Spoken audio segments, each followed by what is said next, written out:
.4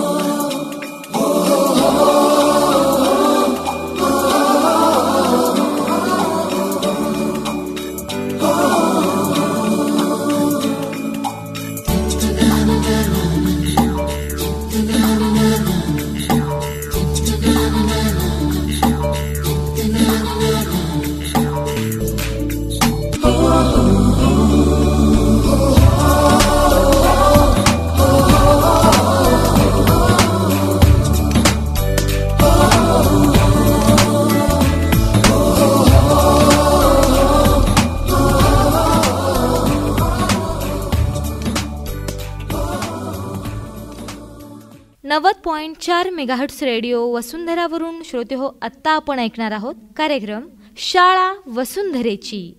या कार्यक्रमात सहभागी झालेले आहेत विद्या प्रतिष्ठान न्यू बालविकास मंदिर पिंपळी येथील सर्व अध्यापक वर्ग. आपल्या सर्व छोट्या बालदोस्तांसाठी बालमित्रांसाठी घेऊन येत आहेत अभ्यासक्रमांची ही मालिका. तर मग ऐकूयात कार्यक्रम शाळा वसुंधरेची.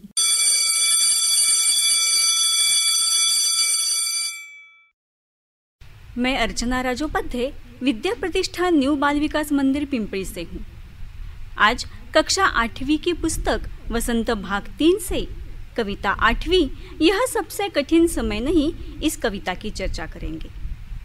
कविता की कवयित्री है जया जादवानी. यह सबसे कठिन समय नहीं. जया जी हमें कठिन परिस्थिति में भी हार न मानने की प्रेरणा देती है, लोगों को आशावादी बनने के लिए प्रेरित करती है और इसके लिए हमारे जीवन के कई उदाहरण देकर उन्होंने स्पष्ट किया है. जब हमें लगता है अब संकट से बचने की कोई उम्मीद नहीं है और हम निराश हो जाते हैं, तब यही उदाहरण हमें जीने के लिए प्रवृत्त करते हैं. मैं पहले कविता पढ़ती हूँ. नहीं, यह सबसे कठिन समय नहीं. अभी भी दबा है चिड़िया की चोंच में तिनका और वह उड़ने की तैयारी में है. अभी भी झरती हुई पत्ती थामने को बैठा है हाथ एक. अभी भी भीड़ है स्टेशन पर, अभी भी एक रेलगाड़ी जाती है गंतव्य तक. जहाँ कोई कर रहा होगा प्रतीक्षा, अभी भी करता है कोई किसी को जल्दी आ जाओ कि अब सूरज डूबने का वक्त हो गया. अभी कहा जाता है उस कथा का आखिरी हिस्सा जो बूढ़ी नानी सुना रही सदियों से. दुनिया के तमाम बच्चों को अभी आती है एक बस अंतरिक्ष के पार की दुनिया से, लाएगी बचे हुए लोगों की खबर. नहीं, यह सबसे कठिन समय नहीं. नहीं, यह सबसे कठिन समय नहीं. कठिन मुश्किल. अभी भी दबा है चिड़िया की चोंच में तिनका. तिनका लकड़ी का छोटा टुकड़ा और वह उड़ने की तैयारी में है. यहाँ कवयित्री ने चिड़िया का उदाहरण दिया है. चिड़िया हर बार तूफान और बारिश में उसका घोंसला टूट जाता है, लेकिन वह नई उम्मीद से चोंच में तिनका लेकर घोंसला बनाने की तैयारी करती है. आगे कवयित्री कहती है, अभी भी झरती हुई पत्ती थामने को बैठा है हाथ एक. पेड़ से पत्ते जब गिर जाते हैं तो सब इकट्ठा करने के लिए लोग अभी भी आते हैं. अभी भी भीड़ है स्टेशन पर, अभी भी एक रेलगाड़ी जाती है गंतव्य तक. दिन भर लोग बाहर कितना भी घूमें, लेकिन अपने घर जाने के लिए बेचैन होते हैं और उन्हें अपनी मंजिल तक पहुंचाने के लिए एक रेलगाड़ी, अर्थात निराश होने की आवश्यकता नहीं है, वो रेलगाड़ी लेने के लिए आती है. और लोगों के मन में अपनों के प्रति प्रेम भाव है, ये यहाँ स्पष्ट हो जाता है.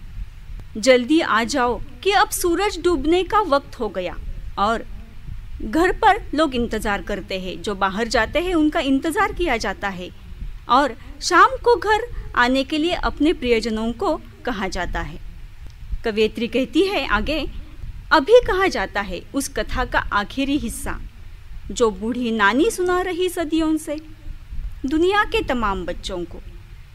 घर घर में सदियों से बूढ़ी नानी दादी बच्चों को कथाएं सुनाती, अंतरिक्ष की कथाएं सुनाकर उनका मन बहलाती है. अर्थात उनके मन में और बच्चों के मन में भी अपने लोगों के लिए प्यार है. आसमान की दुनिया ग्रह तारों की कथाएं सुना रही है. और अंत में कवयित्री कहती है, अंतरिक्ष के पार की दुनिया से लाएगी बचे हुए लोगों की खबर, अभी भी कठिन समय नहीं है। ये सब उदाहरण देकर कवयित्री कहती है कि अभी भी बुरा समय नहीं आया है। इन संकट से बचने के लिए हम इन सब उदाहरण लेकर आगे जाते हैं और अभी भी संकट से बचने का प्रयास करते हैं। हम देखते हैं आज की परिस्थिति, आज जो हमारे ऊपर हम पर जो संकट आया है उसमें से ही बचकर हम आगे जा रहे हैं। आज की परिस्थिति में यह कविता बिल्कुल ठीक है कि अभी भी बुरा समय नहीं है। बच्चों, कविता के शब्दार्थ देखिए। यह तिनका, लकड़ी का छोटा टुकड़ा। चिड़िया तिनका तिनका लेकर अपना घर बनाती है, अर्थात तिनका भी उसे बहुत काम आता है। झरती पत्ती, झरना, गिरना। आगे थाम को बैठा है एक हाथ, इसमें थामना अर्थात पकड़ना।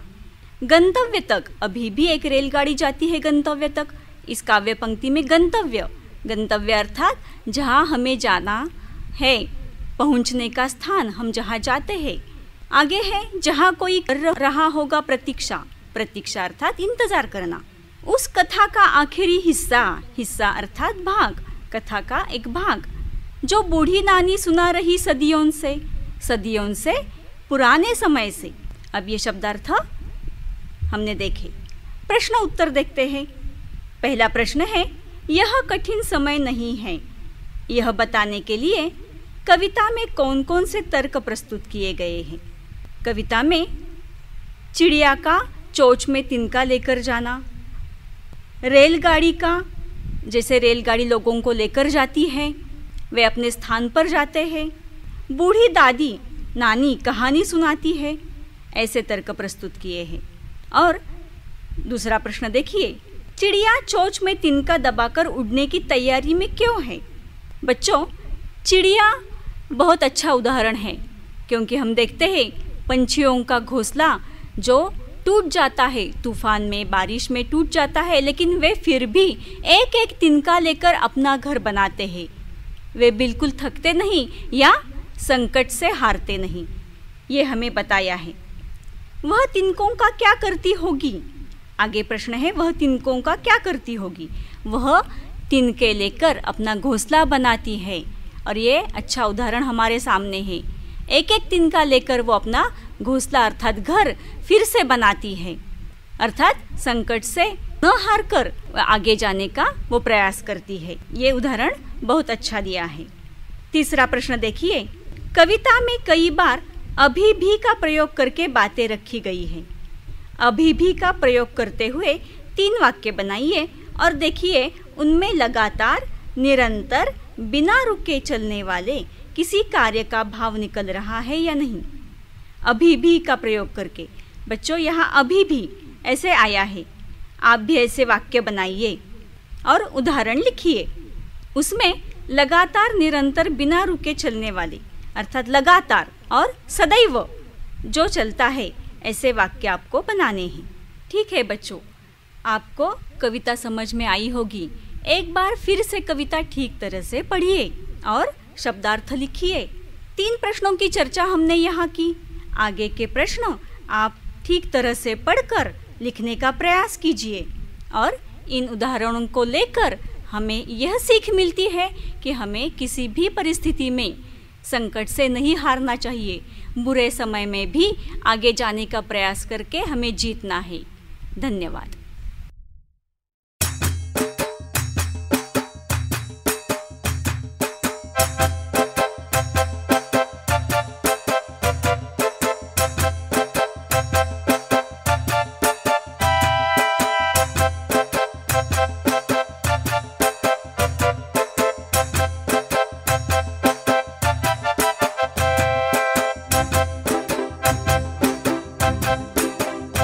अरे आवाज बारामतीचा, ही वसुंधरा,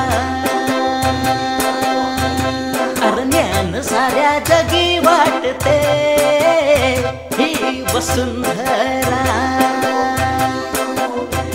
मनोरंजन साऱ्यांचे करते, ही वसुंधरा, अरे आवाज बारामती मातीचा ही वसुंधरा. ऐकत रहा 90.4 रेडिओ वसुंधरा, आवाज आपल्या बारामतीचा.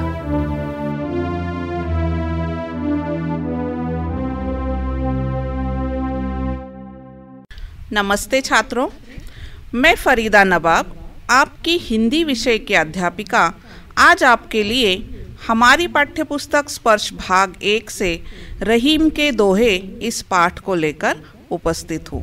9वीं कक्षा के लिए स्पर्श भाग 1. वैसे छात्रों, इस कोरोना के संकट काल में भी हमारे ज्ञान का यज्ञ जलता रहे, इसलिए अध्यापक आपसे कई माध्यमों से जुड़ने की कोशिश कर रहे हैं. इसी के अंतर्गत आज हम रेडियो के माध्यम से रहीम के दोहे इस पाठ का अध्ययन करेंगे. बच्चों, सर्वप्रथम मैं रहीम जी का परिचय करवाती हूँ. रहीम जी का जन्म सन 1556 में लाहौर में हुआ था तथा इनका पूरा नाम अब्दुल रहीम खान खाना था. इनकी माता का नाम सलीमा बेगम तथा पिता का नाम बैरम खान था. रहीम जी की कई रचनाएं ब्रज और अवधी भाषा में लिखी हुई है, परंतु अरबी, फारसी, तुर्की, संस्कृत और हिंदी के भी वे अच्छे जानकार थे. अकबर के नवरत्नों के बारे में तो आपने सुना ही है, तो उन नवरत्नों में से रहीम जी एक रत्न थे. प्रस्तुत दोहे नीतिपरक दोहे हैं, जिनमें रोज़मर्रा के जीवन के उदाहरण देकर उन्हें सहज, सरल और बोधगम्य बना दिया है. पढ़ने वालों को औरों के साथ कैसा बर्ताव करना चाहिए, साथ ही मनुष्य को कौन से काम करने चाहिए तथा कौन से नहीं करने चाहिए, इसकी भी नसीहत देते हैं. तो चलिए प्रत्यक्ष दोहों की ओर. वैसे तो इस पाठ में कुल मिलाकर 11 दोहे हैं, जिन्हें हम क्रमानुसार देखेंगे. तो देखिए, प्रथम दोहा, रहीमन धागा प्रेम का मत तोड़ो चटकाए, टूटे से फिर ना मिले, मिले गांठ परी जाए, मिले गांठ परी जाए. बच्चों, सर्वप्रथम शब्दार्थ की ओर ध्यान दो. पहली पंक्ति में चटकाए शब्द है. चटकाए शब्द का अर्थ है चटका कर. अब चटका कर यानी झटके से. और टूटे से फिर ना मिले, मिले गांठ परी जाए, जाए पड़ जाती है. रहीम जी कहते हैं कि जिस प्रकार धागे को कसकर खींचा जाए तो वह टूट जाता है, यदि उसे जोड़ा जाए तो उसमें गांठ अवश्य पड़ जाती है. उसी प्रकार अपने रिश्ते नाते वालों को बुरा भला कहकर या उनके साथ बुरा बर्ताव किया जाए तो अच्छे खासे प्रेम के, स्नेह के संबंध टूट जाते हैं. फिर चाहे मनाने की लाख कोशिशें की जाए, वे नहीं जुड़ते, दिलों में गांठ पड़ जाती है, अर्थात हमारे रिश्तों में दूरियां आ जाती हैं. आगे का दोहा है, रहीमन निज मन की बिथा, मन ही राखो गोय, सुनी अठी लय है लोग सब, बांटी न लय है कोय. रहीमन निज मन की बिथा, बिथा यानी व्यथा, व्यथा दुख, मन ही राखो गोय, गोय यानी छिपाकर, अठीलय है मजाक उड़ाना, बांटी बांटना. ये शब्दों के अर्थ हैं. अर्थ देखिए दोहे का. रहीम जी के अनुसार अपने मन के दुख को मन में ही छिपाकर रखना चाहिए. यदि हम अपने मन की पीड़ा को सबके सामने प्रकट करेंगे तो सब लोग हमारा मजाक बनाकर हम पर हंसेंगे और दुख तो फिर भी कम नहीं होगा. कहने का भाव यह है कि इस दुनिया में दुख में साथ निभाने वाले बहुत ही कम होते हैं. सुख के समय तो सभी आ जाते, पर दुख के समय बहुत कम लोग हमारा साथ देते. इसलिए अपने दुख को सबके सामने प्रकट ना करें. तीसरा दोहा है, एके साधे सब सधे, सब साधे सब जाय, रही मन मूल ही सींची बो, फूले फले अघाय. साधे, साधे यानी सधना, पूर्ण होना. मूल ही सिंचिबो, सिंचिबो यानी सिंचना, सिंचना यानी पानी देना. और एक शब्द है अघाय, अघाय का अर्थ है तृप्त होना. अर्थ देखिए, वो कवि कह रहे हैं कि एक बार में एक ही काम करना चाहिए। हमें एक साथ कई सारे काम नहीं करने चाहिए। इससे क्या होगा, हमारे सभी काम अधूरे रह जाएंगे और कोई भी काम पूरा नहीं होगा। एक काम के पूरा होने से कई सारे काम खुद ही पूरे हो जाते हैं। जिस तरह किसी पौधे को फल फूल देने लायक बनाने हेतु हमें उसकी जड़ में पानी डालना पड़ता है, पत्तों को या फूलों को पानी देकर नहीं, तो उसकी जड़ में पानी देकर ही हमें अधिक फल और पत्ते मिल सकते हैं। हम उसके तने या पत्तों पर पानी डालकर फल प्राप्त नहीं कर सकते। ठीक इसी प्रकार हमें एक ही प्रभु की श्रद्धापूर्वक आराधना करनी चाहिए। अगर हम आस्था रूपी जल को अलग अलग जगह व्यर्थ बहाएंगे तो हमें कभी भी मोक्ष प्राप्त नहीं हो सकता। अर्थात किसी एक जगह अपनी श्रद्धा को टिकाए रखो, इधर थोड़ा उधर थोड़ा, इधर भाग रहे उधर भाग रहे, इस तरह का बर्ताव न करें। आगे का देखिए, सुंदर दोहा है। चित्रकूट में रमी रहे रही मन अवध नरेश, जा पर विपदा पड़त हैं सो आवत यह देश। चित्रकूट पर्वत का नाम है, अवध अयोध्या, नरेश नरेश। यहाँ रहीमन शब्द बार बार आ रहा है। दोहों की एक खासियत होती है कि जिनके द्वारा ये रचना की जाती है उनका अपना नाम या उन्होंने ये कहा है या वो ऐसा कह रहे हैं, इसलिए उनके नामों का भी वहाँ पर प्रयोग होता है। जा पर विपदा, विपदा संकट, सो आवत, आवत आते हैं। तो देखिए इन पंक्तियों में रहीम जी ने राम के वनवास के बारे में बताया है। जब उन्हें 14 वर्षों का वनवास मिला तो वे चित्रकूट जैसे घने जंगल में रहने के लिए तैयार हो गए, क्योंकि उन्हें वहाँ तो रहना ही था। रहीम जी कह रहे हैं, इतने घने जंगल में वही रह सकता है जो किसी विपदा में अर्थात मुश्किल में हो। अब वनवास तो कोई आसान बात नहीं है, मुश्किल ही थी, तो ऐसे संकट में उन्हें चित्रकूट पर्वत पर रहना पड़ा। नहीं तो ऐसी परिस्थिति में वहाँ कोई भी अपनी मर्जी से रहने नहीं जाएगा। और रहीम जी आगे ये भी समझाने की कोशिश कर रहे हैं कि जिस किसी पर इस तरह की परिस्थिति आ जाती है या वो मुश्किल में पड़ता है तो ऐसे स्थान पर जाकर उससे रहना ही पड़ता है। आगे देखिए, दीर्घ दोहा अर्थ आखर थोरे आही, जो रहीम नट कुंडली सिमिटी कूदी चढ़ी जाही। दीर्घ, दीर्घ, दीर्घ यानी बड़ा, दोहा अर्थ, अर्थ अर्थ, आखर अक्षर, थोरे थोड़ा, नट कुंडली, नट यानी कलाकार, कुंडली यानी गोलाकार आकार, सिमिटी सिमटकर, कूदी कूदना। देखिए अर्थ। प्रस्तुत पंक्तियों में कवि ने हमें एक दोहे की महत्ता के बारे में बताया। दोहा जो छंद है, हम कई दोहे पढ़ रहे हैं, इसके पहले भी पढ़े हैं। इस दोहा छंद की विशेषता यहाँ वो समझाने की कोशिश कर रहे हैं कि दोहे के चंद शब्दों में ही ढेर सारा ज्ञान भरा होता है। बच्चों आप लोग देख रहे हो कि सिर्फ 2 ही पंक्तियाँ होती है और एक विशेष अर्थ को वहाँ पर प्रकट कर देती है। इस दोहे से हमें जीवन की बहुत सारी महत्वपूर्ण सीख दोहे द्वारा मिलती है। यहाँ इसको स्पष्ट करने के लिए उन्होंने नट का उदाहरण लिया है। जिस तरह कोई नट यानी कलाकार कुंडली मारकर खुद को छोटा कर लेता है।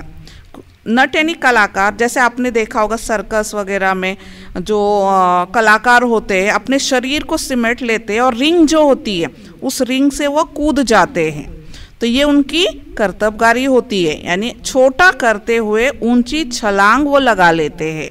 उसी तरह एक दोहा भी कुछ ही शब्दों में हमें ढेर सारा ज्ञान दे जाता है। आगे का दोहा देखिए, धनी रहीम जल पंक को लघु जीय पियत अघाय। धनी रहीम जल पंक को लघु जीय पियत अघाय, उदधि बड़ाई कौन है। उदधि, उदधि बड़ाई कौन है, जगत पियासो जाय। सुंदर दोहा है। यहाँ पर रहीम जी पंक, पंक यानी कीचड़, कीचड़ का जो जल है उसके बारे में बात कर रहे हैं। लघु छोटे, उदधी यानी समंदर, पियासो प्यासा। अर्थ देखते हैं विस्तृत से।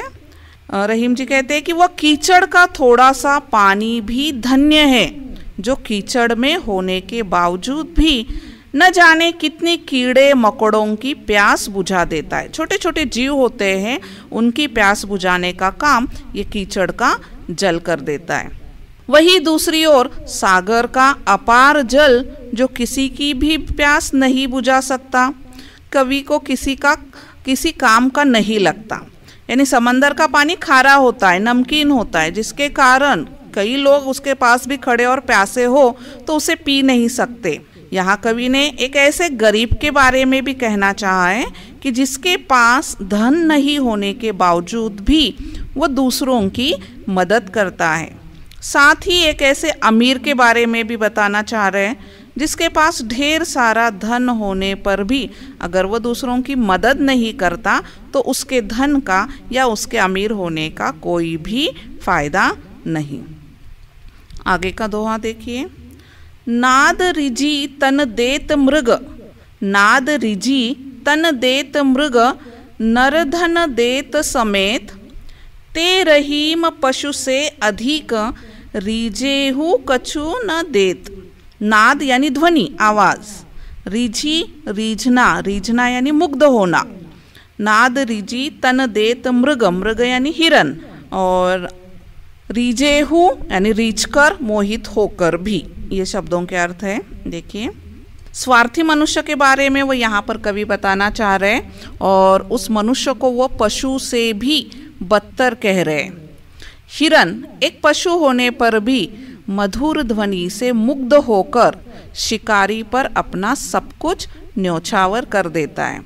अर्थात शिकारी एक सुरीली आवाज़ या इस तरह से हिरन को अपने जाल में फांसने की कोशिश करता है, तो वो सुंदर सुरीली आवाज़ सुनकर हिरन मुग्ध होकर शिकार के पास मानो खुद ब खुद ही चला जाता है और अपने प्राण भी गंवा देता है। जैसे कोई मनुष्य भी कला से प्रसन्न हो जाए तो फिर धन के बारे में नहीं सोचता, बल्कि वह अपना सारा धन कला पर न्योछावर कर देता है। परंतु कुछ मनुष्य पशु से भी बदतर होते। वे कला का लुत्फ तो उठा लेते, यानी आनंद तो जरूर लेते हैं, परंतु बदले में कुछ भी नहीं देते। तो वो मानो कृतज्ञ बन जाते हैं। आगे का दोहा। बिगड़ी बात बने नहीं, लाख करो किन कोय, रही मन फाटे दूध को, मथे न माखन होय, मथे न माखन होय। ये दोहा हमारे रोज के जीवन से संबंधित है। बिगड़ी यानी बिगड़ी हुई बात, फाटे दूध को, दूध फट जाए, खराब हो जाए। मथे, मथना, मथना ये क्रिया होती है। हम दही से जैसे मक्खन निकालने की जो कोशिश करते हैं उसे मथना कहते हैं। देखिए, हमें जीवन से संबंधित कई शिक्षाएं रहीम जी दे रहे। उन्हीं में से एक शिक्षा यह है कि हमें हमेशा कोशिश करनी चाहिए कि हमारी कोई भी बात बिगड़े नहीं, यानी कोई भी कार्य या हम कुछ बोलना चाह रहे हैं तो उसे सोच समझ कर करें और उसके आगे चलकर उसके कोई दुष्परिणाम न हो, इसका पूरा ध्यान रखें।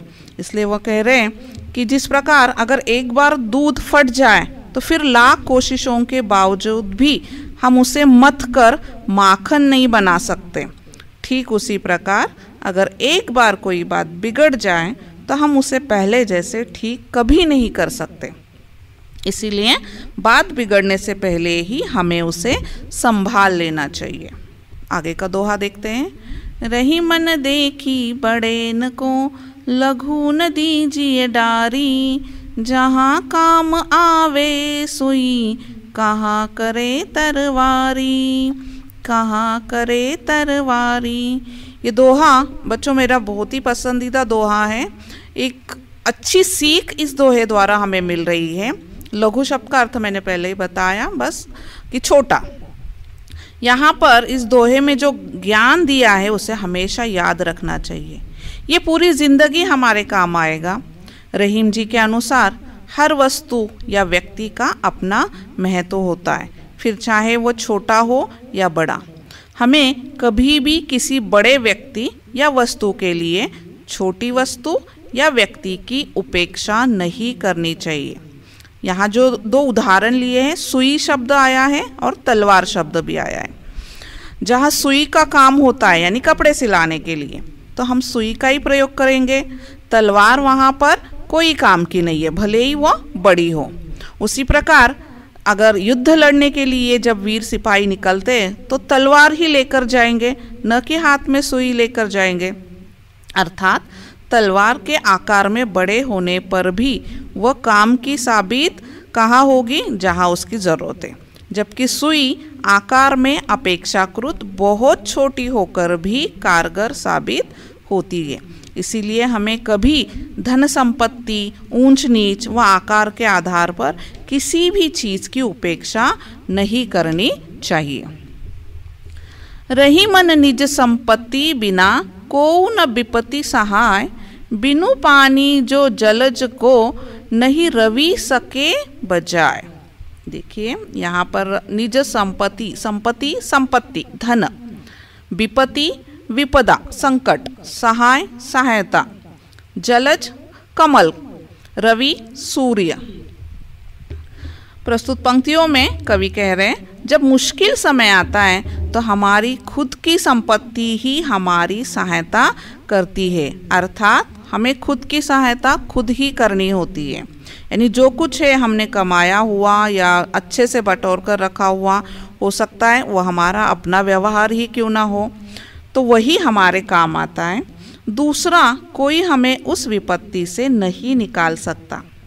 जिस प्रकार पानी के बिना कमल के फूल को सूर्य के जैसा तेजस्वी भी नहीं बचा पाता और वह मुरझा जाता है। वैसे तो खिलने के लिए सूरज की आवश्यकता होती है, परंतु उसका मूल आधार क्या है? पानी है, जल है। तो जल के बिना कमल का फूल मुरझा जाता है। उसी प्रकार बिना संपत्ति के मनुष्य का निर्वाह होना असंभव है। आगे का दोहा है, रही मन पानी राखिए बिनु पानी सब सून, पानी गए न उबरे मोती मानुष चून। बच्चों, इस दोहे में पानी शब्द को लेकर 3 अलग अलग उदाहरणों के साथ उसके महत्व को दर्शाया है। कैसे देखिए, मोती शब्द, मोती समझते हो, मानुष मनुष्य, और चून यानी आटा, गेहूं का आटा या अन्य किसी भी अनाज से जो आटा बनता है वो। रहीम जी यहाँ अपने दोहे में जीवन के लिए जल के महत्व का वर्णन कर रहे हैं। पानी के बिना मोती, मनुष्य और आटा सब व्यर्थ है। कैसे देखिए, मोती की चमक जो होती है उसी के कारण वह पहचाना जाता है, और ये चमक पानी है। पानी के बिना तो ये आ नहीं सकती, तभी तो मोती मूल्यवान बनता है। मनुष्य का अस्तित्व, यहाँ पानी अर्थात मनुष्य की इज्जत या मान मर्यादा, प्रतिष्ठा हम जैसे कहेंगे, उसी पर मनुष्य का अस्तित्व कायम है। और आटा जो है पानी के साथ मिलकर ही उपयोगी बनता है, क्योंकि जब तक उसे गूंथा न जाए, यानी पानी मिलाकर आटा गूंथा न जाए, उससे रोटी नहीं बनाई जा सकती। तो इस प्रकार मनुष्य हो, मोती हो या आटा हो, इसके लिए पानी का अपना अलग ही महत्व है, इसे हमें जानना है। तो बच्चों, ये कुल मिलाकर 11 दोहे हमने देखे और उनका अर्थ स्पष्ट किया है मैंने। आपको समझ में आया होगा, नहीं आया या जो भी है आप उसे फिर से पढ़िए, शब्दार्थ भी दिए हैं और दोहों को समझने की कोशिश कीजिए। धन्यवाद।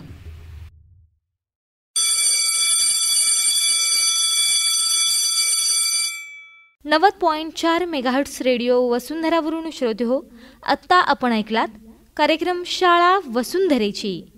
हा कार्यक्रम आपल्यासाठी सादर केलेला होता विद्या प्रतिष्ठान न्यू बाल विकास मंदिर पिंपळी येथील अध्यापकांनी।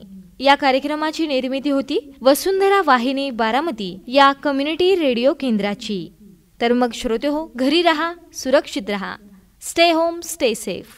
धन्यवाद।